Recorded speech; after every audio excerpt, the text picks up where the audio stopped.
Colonel Bainsla, उनकी जन्म जयंती है, उनका कार्यक्रम है। और कर्नल साहब से मेरी मुलाकात व्यक्तिगत कई बार हुई।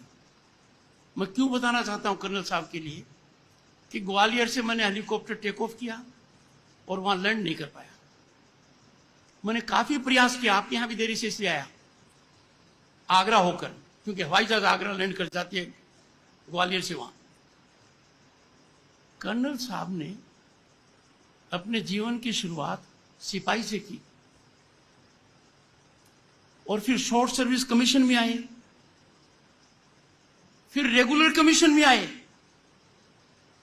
मेरिट के ऊपर लेफ्टिनेंट कर्नल बने।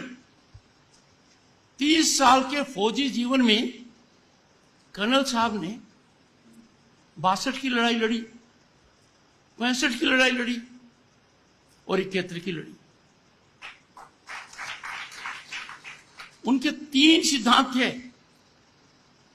और वो लाल पगड़ी पहनकर दिल्ली में मेरे दफ्तर में थकते नहीं थे। वो 3 सिद्धांत कहते हुए, सबसे पहले बच्चियों को पढ़ाओ, दूसरा उनकी शादी सही उम्र में करो।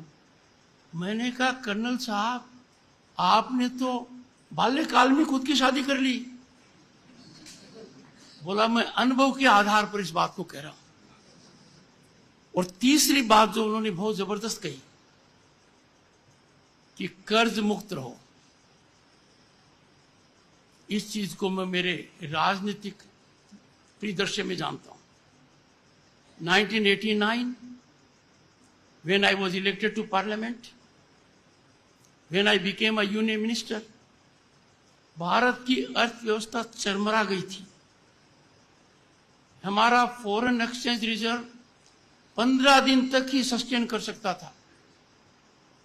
वो जमाना था जब भारत को जहाज से, हवाई जहाज से सोना 2 बैंकों को गिरवी रखना पड़ा। तब हमारा फॉरेन रिजर्व 1 बिलियन और 2 बिलियन के बीच में था। मैं कर्ज की बात कर रहा हूं।